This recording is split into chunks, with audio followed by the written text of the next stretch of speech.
120 million barrels at risk, 15 major shipping routes disrupted, 3 nuclear-armed powers on alert. This is not a projection. This is Tuesday, March 24th, 2026, and the global energy system is showing signs of fracture that experts once said would take decades to unfold. I'm looking at something that should be impossible.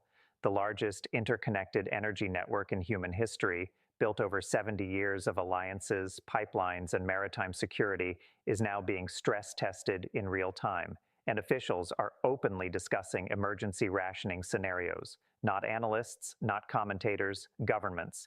Here's what happened. In the span of just 48 hours, coordinated disruptions across the Strait of Hormuz, rising tensions between Iran and Israel, and new sanctions signals from United States triggered a cascade that energy markets were not prepared for. Prices didn't just spike, they destabilized. Supply chains didn't just slow, they began rerouting under pressure. And here's the part that should concern everyone. Sources are now confirming that multiple governments had early warning indicators as far back as January 2026. Documents reveal contingency plans existed, but they were never fully activated. Think about that for a moment. We are potentially witnessing the early stages of the biggest energy crisis in modern history, bigger than 1973, faster than 2008, and far more interconnected than anything the system has handled before. And what you're about to hear changes everything about how prepared or unprepared the world actually is. Before we dive deeper, make sure you've hit the notification bell so you don't miss updates on how this story develops. This situation is evolving fast. Let me take you back to Monday, March 23rd, 2026, because this is where the chain reaction truly begins. At 8:40 a.m. local time in Tehran, Ebrahim Raisi convenes an emergency national security briefing. Within hours, reports are coming in that a closed-door decision had been made regarding maritime enforcement zones near the Strait of Hormuz. By 11:15 a.m., that decision becomes public. Here's what happened. Raisi goes on state television and delivers 47 words that sent shockwaves through global energy markets. I'm quoting directly here. Any unauthorized or hostile presence threatening Iranian sovereignty in the Persian Gulf will be met with immediate operational response. We will not hesitate. 47 words. That's it. But those 47 words triggered something much bigger. Within minutes, oil futures spiked over 18%. Shipping insurers began recalculating risk premiums. And by early afternoon, U.S. Department of Defense officials are now saying they had increased naval readiness in the region. The immediate impact was chaotic. Reports are now confirming that at least 12 commercial tankers altered course within 6 hours. European energy ministers initiated emergency consultations, and in Brussels, closed-door meetings began over potential supply shortfalls. But here's what it actually means. This wasn't just rhetoric. This was a signal, a calculated escalation in one of the most strategically sensitive choke points on Earth. Because when a country like Iran makes a statement like that, backed by naval capability, it doesn't just affect regional players. It sends a message to every economy dependent on energy imports. And the system reacted exactly how you'd expect when it realizes it might not be ready. If you're finding this as significant as I am, hit the like button. It helps this critical analysis reach more people who need to understand what's really happening. Now, what I'm about to show you changes everything you thought you knew about global energy security, because for over 50 years, the formula was simple, predictable, almost mechanical. For 5 decades, the formula was simple. America secures the sea lanes, allies stabilize demand, oil flows from the Gulf, markets absorb the shock. That's how the system worked. The pattern repeated itself over and over again. The United States leads naval protection through critical choke points like the Strait of Hormuz. Gulf producers like Saudi Arabia adjust output to calm volatility. And global institutions think coordinated releases, strategic reserves, emergency diplomacy step in to smooth disruptions. Everyone assumed this structure was resilient. Even during the 1973 oil embargo, even during the Gulf Wars, even during the 2008 financial crisis, the belief was simple. No matter how bad tensions got, the system would hold. Supply might tighten, prices might spike, but total breakdown? That was considered unlikely. But here's what nobody's talking about. March 2026 just shattered that formula because this time multiple pressure points are hitting simultaneously. You have regional escalation between Iran and Israel. You have shifting U.S. strategic priorities that are no longer singularly focused on Middle East stabilization. And you have emerging powers recalibrating their roles in global energy logistics. That's not how the old system was designed to operate. Sources are now confirming that contingency frameworks assumed isolated shocks, not synchronized stress events across military, economic, and geopolitical fronts. That assumption, it no longer holds. And what's different now is speed, the reaction time, the interconnectedness, the fact that disruptions cascade faster than policymakers can respond. That changes everything. Here's what I want to know from you in the comments. Do you think this changes the power dynamic permanently, or is this just a temporary shift? Let me know your thoughts below. Here's where it gets complicated. On the surface, this looks like a familiar story. Regional tension in the Middle East, strong rhetoric from Iran, a military posture shift from the United States, and markets reacting the way they always do. Short-term panic, temporary spikes, then stabilization. That's what most people think this is, but here's what nobody's talking about. This isn't just about one region. This is about structural vulnerability across the entire global energy system. Sources are now confirming that multiple key infrastructure nodes, pipelines, refineries, and shipping insurance hubs have been operating at near maximum capacity since late 2025. That means there's almost no buffer left. Documents reveal that internal assessments from European energy agencies warned as early as January 14, 2026, that any synchronized disruption exceeding 8–10% of Gulf export capacity could trigger systemic supply shock. Think about that number, 8 to 10%. Now compare that to what's unfolding. The latest information shows that current disruptions, combined with rerouting delays, are already approaching that threshold. And officials are now saying privately that contingency plans assumed at least 2 of 3 stabilizing forces would remain intact: stable shipping lanes, predictable output from major producers, or coordinated diplomatic de-escalation. Right now, none of those are guaranteed. Why does that matter? Because it means this isn't a short-term spike. This is a stress test of the system itself, a system that was designed for resilience, but not for simultaneous breakdown across multiple fronts. And if those underlying assumptions fail, the consequences don't just stay in energy markets. They ripple through food supply, transportation, manufacturing, everything. If you want to stay ahead of these developments that mainstream media isn't covering, subscribe to the channel. We break down these complex stories every week. But that's not even the real story. What's actually happening behind the scenes is a coordinated stress convergence that very few people are connecting. This isn't just about tensions in the Gulf. It's about timing, precision, and overlapping geopolitical moves that, when aligned, amplify each other. Here's the part that kept me up last night.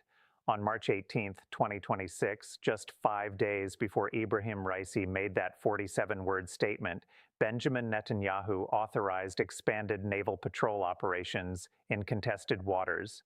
At the same time, literally within a 72-hour window, officials in the United States signaled potential secondary sanctions targeting energy intermediaries linked to Iran. Now connect that with this. The latest information shows that on March 20, 2026, insurance premiums for tankers moving through the Persian Gulf increased by over 22%, not after the announcement, before it. That means markets were already pricing in risk based on signals most of the public never saw. Sources are now confirming that at least 3 major shipping consortiums held emergency calls between March 19th and March 22nd. And reports are coming in that alternative routes, longer, more expensive routes around Africa, were being discussed even before the first official escalation. Think about that level of coordination. This isn't reactive, it's anticipatory. And here's why that matters. When governments, militaries, and markets all start moving before the public event even happens, it suggests one thing. The system isn't just responding to crisis, it's bracing for something bigger, something sustained. If you think more people need to understand this, hit the like button and share this video. This kind of analysis doesn't get covered anywhere else. Now let's break down the mechanics of what's actually happening inside the system, because this is where the language gets technical and honestly a bit misleading if you don't translate it properly. According to a March 21, 2026 internal briefing circulated among International Energy Agency officials, the current situation is being described as a multi-node disruption scenario impacting maritime transit reliability, upstream output elasticity, and downstream distribution latency. That's industry language. I'm quoting directly here. The convergence of geopolitical friction and logistical bottlenecks has reduced system-wide redundancy below sustainable thresholds. That sounds abstract, complicated, almost harmless. Let me translate that. What they're actually saying is this: the global energy system has lost its backup options. The safety nets that normally absorb shocks, extra shipping capacity, spare production, alternative routes, they're either stretched thin or already in use. That's industry speak for fragility. In plain English, the system doesn't have enough flexibility left to absorb another hit without something breaking. And that's not just theoretical, that's measurable. Reports are coming in that global spare oil production capacity has dropped below 2.5 million barrels per day, down from nearly 5 million just 2 years ago in 2024. Here's why that matters. Because when spare capacity drops below a certain threshold, even small disruptions can trigger disproportionate consequences. Price spikes, supply gaps, political panic.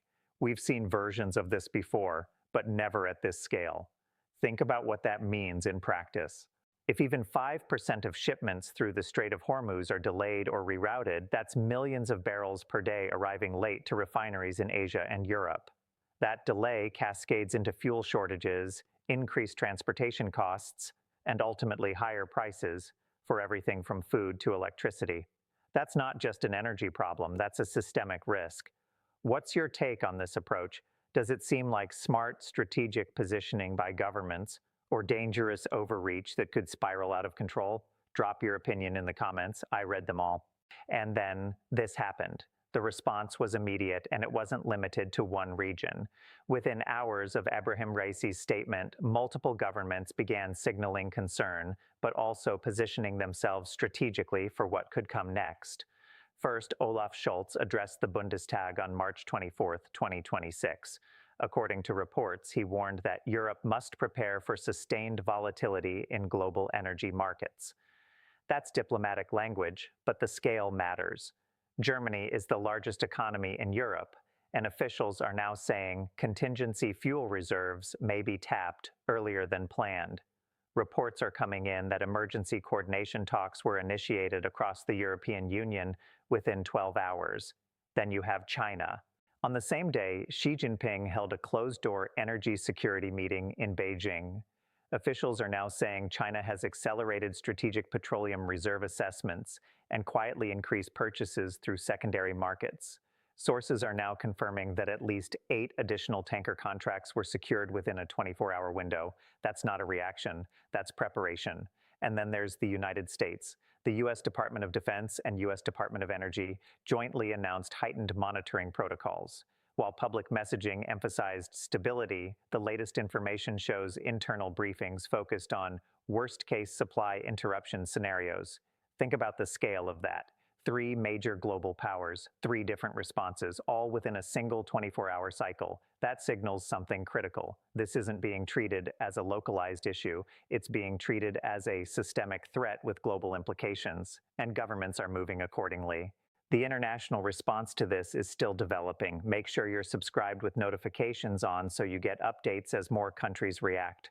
Now, here's where it gets complicated, because if you go back just a few months, the messaging from global leaders painted a completely different picture. On December 12, 2025, during a high-level energy summit in Dubai, officials from over 30 countries publicly committed to what they called a stable and resilient global energy transition. I'm quoting directly here. Markets are secure, supply chains are diversified, the system is prepared. Think about that for a moment, because what's actually happening right now tells a very different story. Reports are coming in that several of those same countries are now quietly activating emergency protocols, reconsidering energy imports, and even reopening discussions around fossil fuel dependency less than 4 months later. Here's the timeline that should raise eyebrows. The summit promised stability, but less than 60 days earlier, internal risk assessments flagged rising tensions in the Persian Gulf. Less than 30 days earlier, insurance markets began increasing premiums tied to Gulf transit routes. Less than 72 hours before the March 23rd escalation, tanker rerouting discussions were already underway behind closed doors. And less than 24 hours after those public assurances, governments began acting like a crisis was unfolding. While leaders were talking about resilience, the system was already showing cracks. The irony was thick enough to cut, because this isn't just about miscalculation. It's about narrative versus reality, public confidence versus private concern. That gap between what was said and what was actually happening is where trust starts to erode. And when trust erodes in something as critical as global energy markets, the consequences don't stay contained. If this contradiction concerns you as much as it concerns me, show your support by hitting the like button. Let's make sure this gets the attention it deserves. Let me explain exactly why this matters long term, because what we're seeing now isn't just volatility, it's a structural shift in how energy power flows across the global economy. Here's what this means practically. Every day, roughly $700 million worth of oil passes through the Strait of Hormuz. If even 10–15% of that flow is disrupted or delayed, you're looking at billions in weekly impact.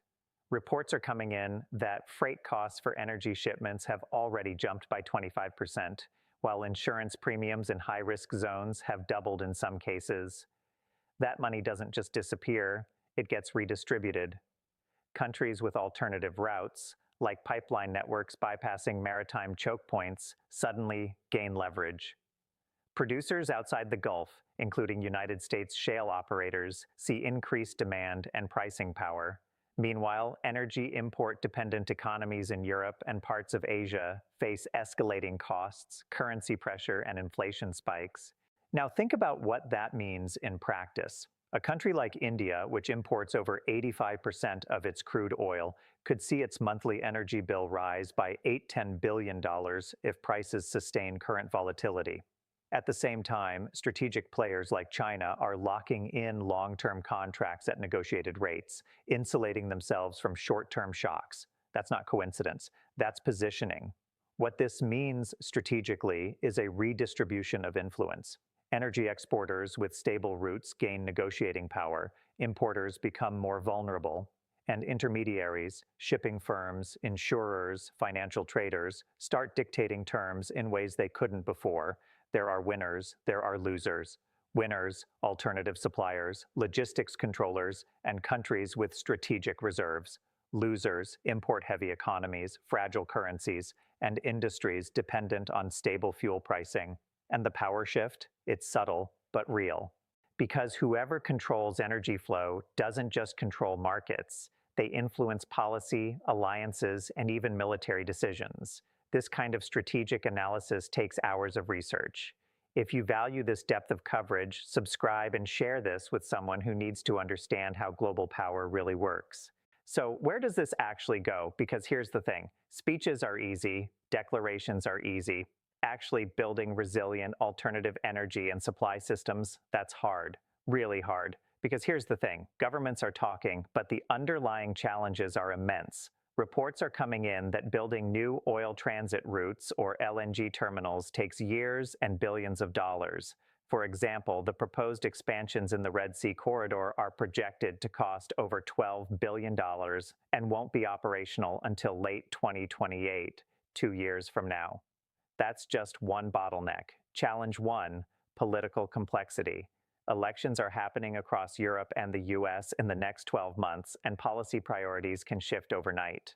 Documents reveal that even previously agreed contingency plans have stalled because leadership changes are introducing fresh agendas.